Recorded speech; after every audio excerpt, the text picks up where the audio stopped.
नात माझ तुझ जसा मासान पाणी, दोन देह एक जीव जगा वेगळी कहाणी. नाही कळलं तुला, नाही कळलं मला, नाही कळलं मला, नाही कळलं तुला. कधी जुळल्या या रेशीम गाठी, तुझ्याच साठी, तुझ्याच साठी, तुझ्याच साठी, तुझ्याच साठी, तुझ्याच साठी, तुझ्याच साठी, तुझ्याच साठी, तुझ्याच साठी.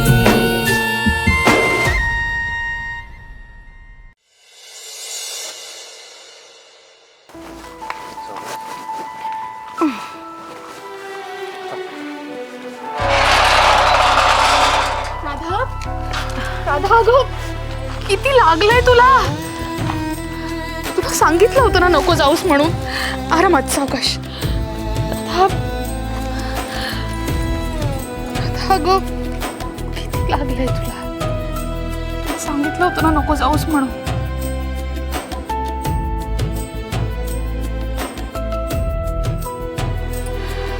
सायली, तू नको काळजी करू, मी ठीक आहे.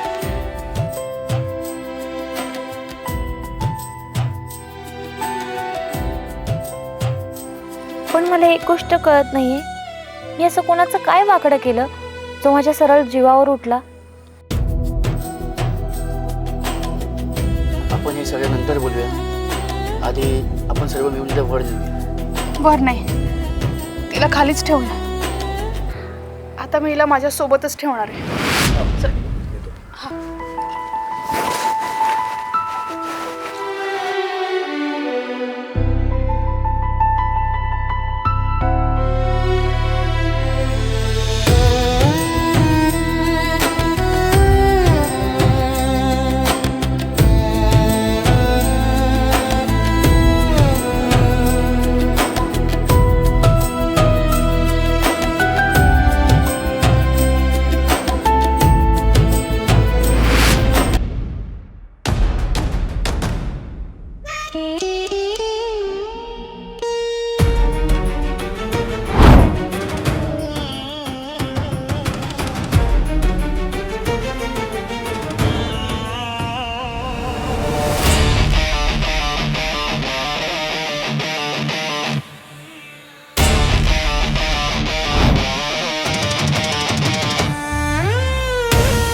पंकज, ही बातमी खरी आहे ना? हो, ती वाचली आणि तिला दवाखान्यात नेलंय. पंकज, ती जर वाचली ना तर लक्षात ठेवा, तुमच्या दोघांपैकी एक जण नक्की मरणार. कारण त्या राधाने मला बघितलंय. भाई, आप फिक्र मत करो, अगली बार काम तमाम होगा, घर में घुस के मारूंगा.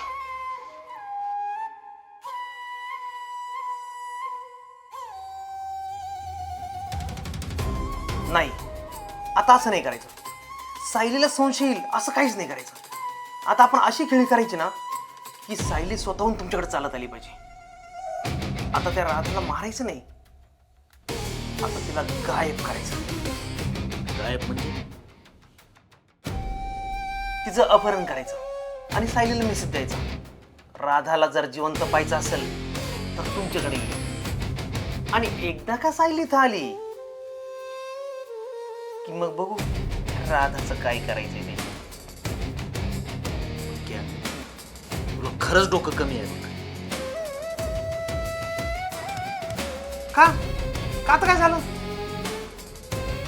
आपण एक झटका दिलाय ना, मग आता सगळं नीट करतो.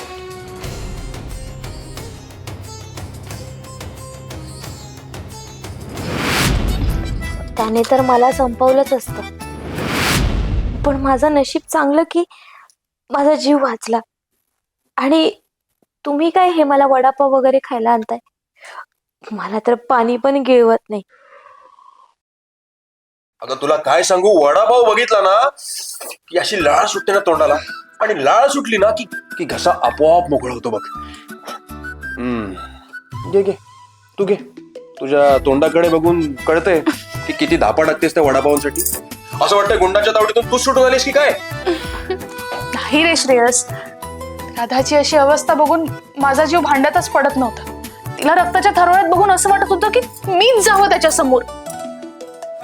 नको ग बाई, तू समोर गेली असतीस तर त्या माणसाने तुझंच पार्सल केलं असतं. आणि काय ग, तो वडापाव काय बॉम्ब आहे जे तू खायला घाबरतेस?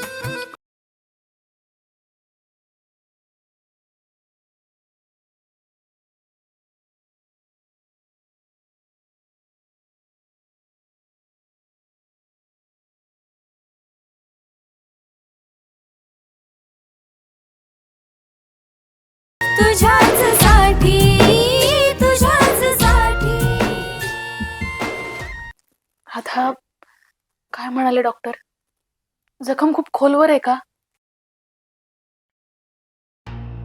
नाही ग, जखम खोलवर नाही, फक्त वरवरचा वार.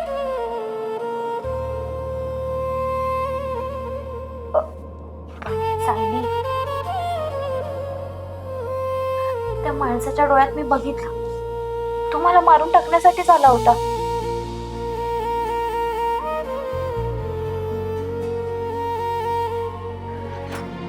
तो कोणी साधारण चोर नव्हता.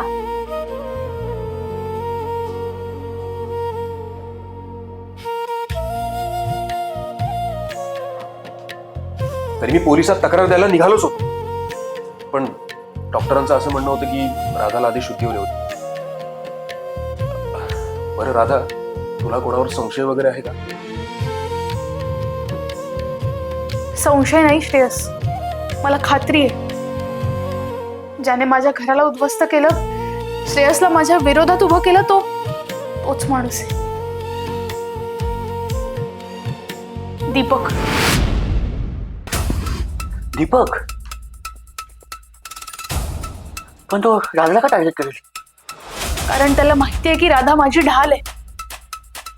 जोपर्यंत राधा माझ्या सोबत आहे तो मला स्पर्शही करू शकणार नाही. एकदा का राधाला संपवलं की मग मी पुन्हा अगतिक होईल, हेच त्याचं गणित आहे.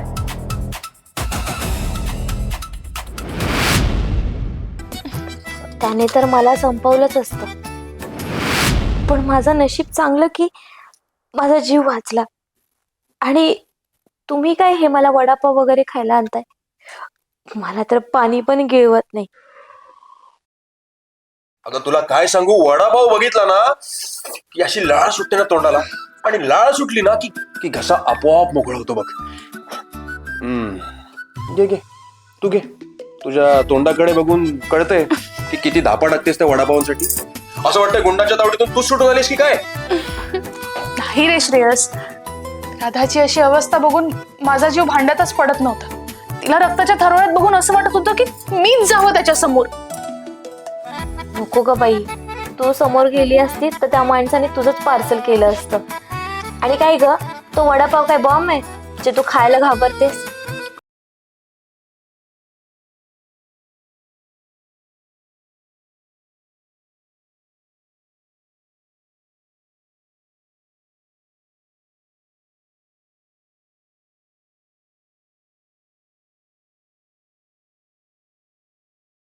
तुझ्याच साठी तुझ्याच साठी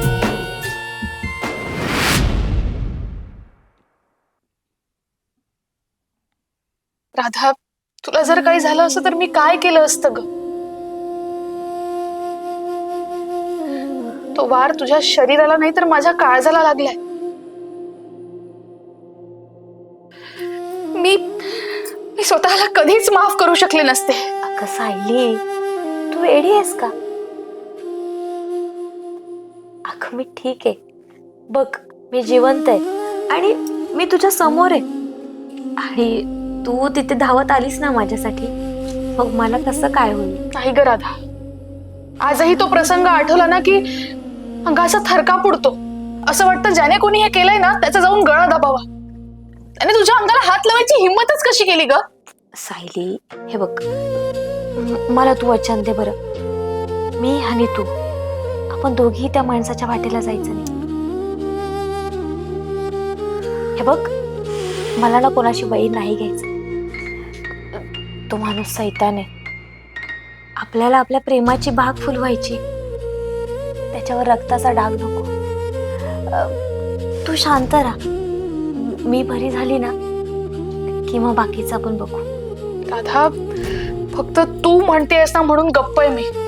नाहीतर लक्षात ठेव, या जगात सायली फक्त राधाची आहे आणि राधा फक्त सायलीची. आपल्यामध्ये जर कोणी येण्याचा प्रयत्न केला ना राधा, तर मी वणवा पेटवेन फक्त आणि फक्त तुझ्याच साठी. हे बघा मी काय आणलंय, गरमागरम वडापाव. दादा, हा पहिला वडापाव तुझ्यासाठी. त्याने तर मला संपवलंच असतं, पण माझं नशीब चांगलं की माझा जीव वाचला. आणि तुम्ही काय हे मला वडापाव वगैरे खायला आणताय? मला तर पाणी पण गिळवत नाही. अगं तुला काय सांगू, वडापाव बघितला ना की अशी लाळ सुटते ना तोंडाला, आणि लाळ सुटली ना की घसा आपोआप मोकळा होतो बघ. घे घे, तू घे. तुझ्या तोंडाकडे बघून कळतंय की किती धापा टाकतेस त्या वडापावांसाठी. असं वाटतंय गुंडाच्या तावडीतून तूच सुटून आलीस की काय? नाही रे श्रेयस, राधाची अशी अवस्था बघून माझा जीव भांड्यातच पडत नव्हता. तिला रक्ताच्या थरोळ्यात बघून असं वाटत होतं की मीच जावं त्याच्या समोर.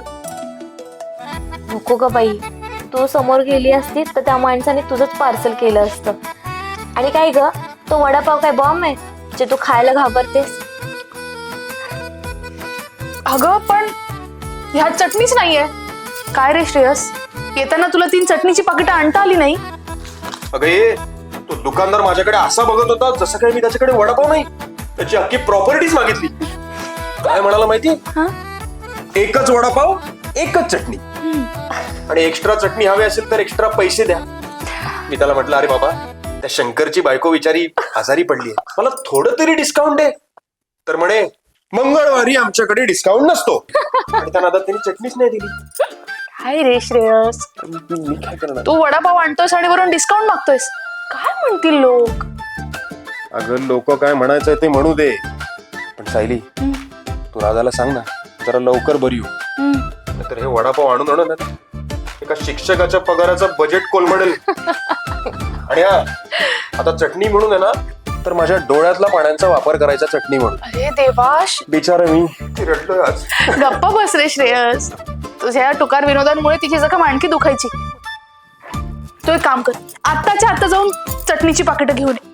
आता परत? हो आता. बरं जा. ते वडे इथेच ठेव. हो ठेवतोय, मी घेऊन थोडी जाणार आहे. आणि हे बघ, आणि आता जर तो दुकानदार माझ्या आडवा गेला ना तर वडापाव समजून त्यालाच कडेत टाकतो बघ. चटणी पण नाही दिली. काय माणूस आहे यार.